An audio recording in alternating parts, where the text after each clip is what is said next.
दुनिया में फॉलो खूनी बनते और एंजॉय करो दिल दहला देने वाली हॉरर स्टोरीज।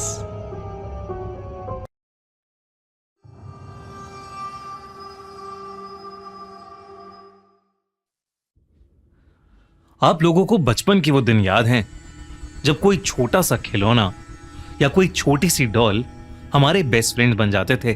पर जापान में 1918 में एक ऐसा अनबिलीवेबल सा रियल इंसिडेंट हुआ जिसके बारे में जानकर शायद आप कभी किसी डॉल को अपना बेस्ट फ्रेंड नहीं बनाएंगे। ये कहानी है 17 साल के इकीकी सुजुकी और उसकी बहन किकुको चैन की।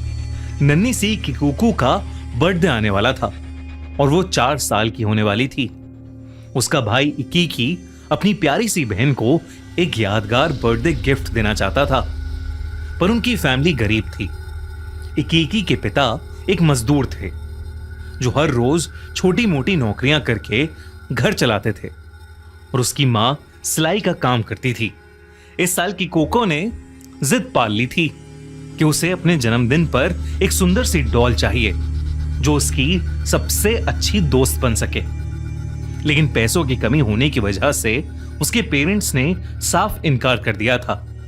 लेकिन इकीकी अपनी बहन से बहुत प्यार करता था। वो उसकी उदासी बर्दाश्त नहीं कर सकता था। पूरे 1 महीने तक छोटे छोटे काम करके इकीकी ने पैसे इकट्ठे किए। वो बाजार में अपनी बहन के लिए एक सुंदर सी डॉल ढूंढ रहा था कि तभी एक शॉप की विंडो पर उसकी नजर एक ट्रेडिशनल जापानीज डॉल पर पड़ी। वो डॉल बाकी किसी डॉल से बिल्कुल अलग थी। उसके चेहरे पर एक अजीब सी शांति थी, लेकिन उसकी आंखें इतनी गहरी मानो वो सब देख रही हों। उस डॉल ने जापान का ट्रेडिशनल रेड किमोनो पहना था और उसके काले बाल उसकी गर्दन तक आ रहे थे। इकीकी को वो डॉल बहुत अच्छी लगी और उसने तुरंत उसे खरीद लिया। अपनी 4th बर्थडे पर जब किकोको ने अपना गिफ्ट खोला तो वो खुशी से पागल हो गई। उसने उस डॉल को अपने रूम में सबसे खास जगह दी, अपने साथ सुलाने लगी और उसका नाम रखा ओकीकू। किकोको उस डॉल को इतना पसंद करती थी कि एक पल भी उसके बिना नहीं रहती थी। वो उसके बाल कोम्ब करती, उसे नहलाती और हमेशा अपने पास रखती थी। लेकिन ये खुशी ज्यादा दिन तक नहीं टिकी। एक दिन बाहर खेलते हुए किकोको को एक मच्छर ने काट लिया और उसे बहुत भयानक मलेरिया हो गया। तड़पते हुए आखिरी सांस तक उसने ओकीको डॉल को सीने से लगाए रखा और आखिर में उस नन्ही सी किकोको की मौत हो गई। जापान में डेड बॉडीज को जलाते हुए उनके साथ मरने वाले की सबसे पसंदीदा चीज भी जलाई जाती है। इसलिए इकीकी और उसके पेरेंट्स चाहते थे कि ओकीको डॉल को उसके साथ जलाया जाए, लेकिन उन्हें टेंपल से परमिशन नहीं मिली, जिसकी वजह से उन्होंने किकोको की याद में घर के हॉल में ही उस ओकीको डॉल को एक शेल्फ पर सजा दिया। और कहानी में असली हॉरर यहीं से शुरू हुआ। एक रात जब इकीकी सो रहा था तो उसे घर के हॉल से हल्की हल्की आवाजें आईं, जिससे उसकी नींद खुल गई। उसे ऐसा लगा कि जैसे वो किकोको की आवाज है, जैसे वो कुछ बोल रही है और धीरे से हंस रही है। इकीकी हॉल में गया पर वहां कोई नहीं था। उस रात के बाद ऐसा अक्सर होने लगा। इकीकी के पेरेंट्स को भी वो आवाजें आने लगी। एक दिन इकीकी काम करके अपने घर वापस आया तो उसने अपने रूम में देखा कि किकोको की सारी ड्राइंग्स बिखरी पड़ी हैं और ओकीको डॉल उन ड्राइंग्स के पास ही पड़ी है। किकोको के पेरेंट्स घर पर नहीं थे और खिड़कियां भी बंद थीं, इसलिए इकीकी को समझ ही नहीं आया कि ये कैसे हो गया। पर उस दिन ओकीको डॉल को वापस शेल्फ पर रखते वक्त इकीकी ने एक अजीब सी बात नोटिस की। उस डॉल के बाल जो उसकी गर्दन तक आते थे अब लंबे होकर उसके कंधे तक आ रहे थे। बल्कि पहले उस डॉल के बाल काले थे पर अब उनमें ह्यूमन हेयर की तरह ब्राउन शेड आ रहा था और वो एंड से स्प्लिट भी हो रहे थे।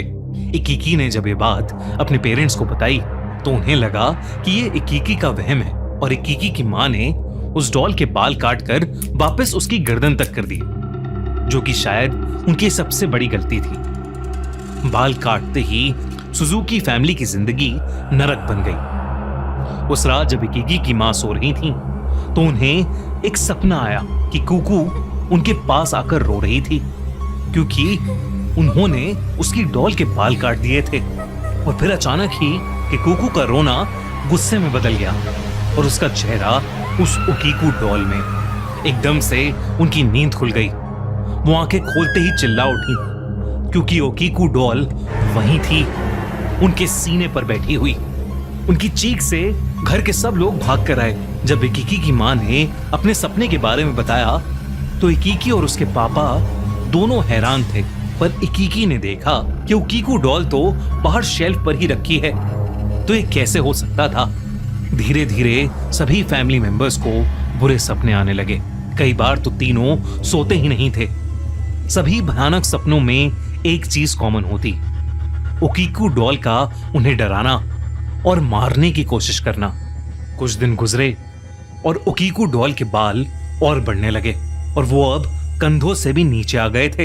एक शाम इकीकी हॉल में बैठा काम कर रहा था तो उसने देखा कि शेल्फ पर रखी ओकीकू डॉल की गर्दन उसकी तरफ मुड़ी है और फिर उसने देखा कि ओकीकू डॉल ने अपनी पलक झपकाई। अब घर में पैरानॉर्मल एक्टिविटीज बहुत ज्यादा होने लगी थीं। फैमिली मेंबर्स को दिन भर अजीब अजीब सी आवाजें आना, एक छोटी लड़की की परछाई दिखना, ये सब बहुत आम हो गया था। अब फैमिली के तीनों लोगों को उस डॉल से बेहद डर लगने लगा था। एक दिन उन्होंने डिसाइड किया कि वो उस डॉल को कहीं फेंक आएंगे। इकीकी के पापा ने पास के मैदान में जाकर उस डॉल को गाड़ दिया, लेकिन फिर उस रात कुछ ऐसा हुआ जिससे उन सब का दिल दहल गया। उस रात तीनों एक ही कमरे में सो रहे थे, तभी उनकी नींद किसी के जोर से दरवाजा पीटने की आवाज से खुली। ऐसा लग रहा था कि कोई अंदर आना चाहता है, जैसे वो कोई किकुकू हो जो दरवाजे के बाहर दर्द में चीख रही है और उन्हें अपने पास बुला रही है। धीरे धीरे वो दरवाजा पीटने की आवाज इतनी तेज हो गई कि पूरा घर हिलने लगा, जैसे कोई अर्थक्वेक आया हो। और फिर कुछ देर बाद सब कुछ शांत हो गया। इकीकी के पापा ने बड़ी हिम्मत करके दरवाजा खोला तो उन्होंने देखा कि ओकीकू डॉल खुद चलकर उनके सामने आकर खड़ी हो गई है। वो चीखना चाहते थे पर उनके मुंह से कोई आवाज ही नहीं निकल रही थी। गेट खोलो। इकीकी ने देखा कि उस डॉल के लंबे बाल बढ़ते जा रहे हैं और उसके बालों की लड़ियां इकीकी के पापा की गर्दन से लिपट रही हैं और धीरे धीरे उनका गला घोट रही हैं। इकीकी और उसकी मां उन्हें छुड़ाने की कोशिश करने लगे, लेकिन कुछ भी नहीं हो रहा था। उसके पापा दर्द के मारे घुटने पर आ गए थे, उनकी सांसें जैसे खत्म ही होने वाली थीं।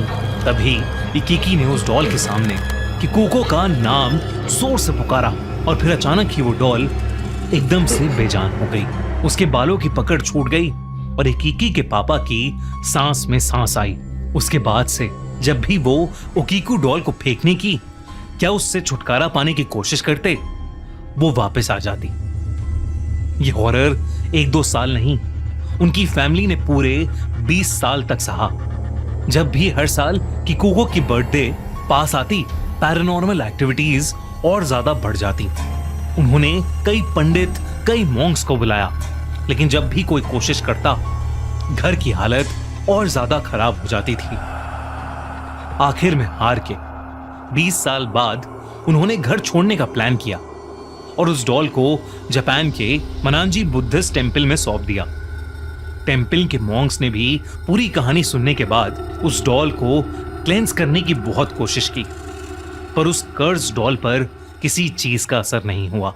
करीब 100 साल बीत चुके हैं, लेकिन वो डॉल आज भी उसी टेम्पल में प्रॉपर्ली पैक करके रखी गई है। टूरिस्ट्स जापान में उस टेम्पल में जाकर आज भी ओकीकू डॉल को देख सकते हैं, लेकिन उसकी फोटोज लेना बिल्कुल भी अलाउड नहीं है। कहते हैं कि कोई भी टूरिस्ट उसे ज्यादा देर देख भी नहीं सकते, वरना उसे उस डॉल के भयानक सपने आने शुरू हो जाते हैं। उसके बाल आज भी ह्यूमन हेयर की तरह ग्रो करते हैं और उस टेम्पल के monks time to time Okiku doll के बाल काटते भी हैं। लेकिन सबसे हॉरिफाइंग बात जो रिसेंटली पता चली है कि अब उस डॉल का मुंह धीरे धीरे खुल रहा है और लोगों को उसके अंदर उसके दांत बढ़ते हुए नजर भी आ रहे हैं। आपको क्या लगता है, क्या किकोको की आत्मा उस डॉल के साथ अटैच हो गई है या फिर इसके पीछे कोई और ही राज है? अगर आपको ये वीडियो अच्छी लगी तो हमारा चैनल खूनी मंडे सब्सक्राइब करना बिल्कुल मत भूलना।